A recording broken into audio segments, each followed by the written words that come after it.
Over 90% of communication is nonverbal, which means what you do often has a lot more impact than what you say.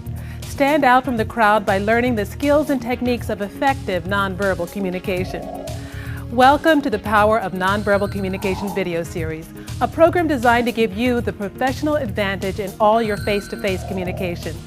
Today's topic, listening and rapport building. Building rapport is essential for any type of successful business relationship. Let's talk about a few nonverbal skills you can employ to help build real rapport. One of the most effective ways to build rapport is to be a good listener. Listening is often taken for granted. If you're not talking, you're listening, right? Not really. As important as listening is, it's just as important to look like you're listening. Eye contact is a sure way to show you're listening, but eye contact alone is not always enough. First of all, your eye contact needs to be focused, and it's important to give additional nonverbal cues, like agreement sounds and nodding. When you nod, a person will speak 4 times longer than he would otherwise, but be careful not to become a habitual nodder.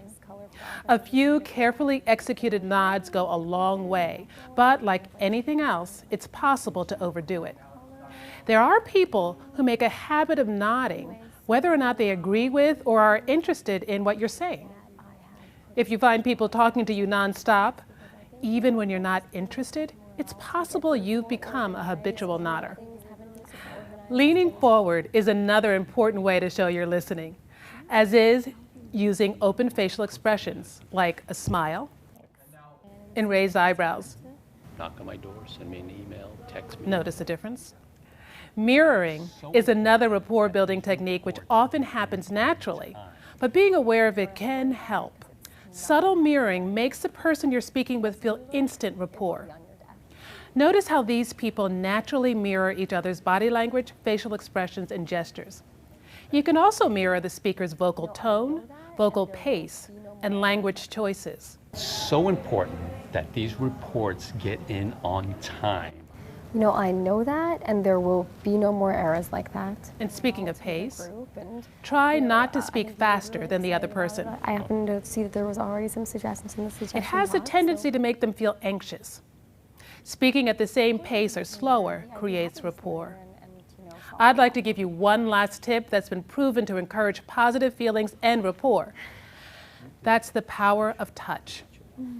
No, that's not what I mean. You don't want to risk being inappropriate. However, research has shown that a light touch on the elbow or lightly brushing the other person's hand as you exchange items creates positive feelings and a feeling of connectedness. Not only that, adding a light touch to your communication makes it 3 times more likely you'll get what you want. Listening and rapport building, 2 critical tools to add to your face-to-face communication toolbox.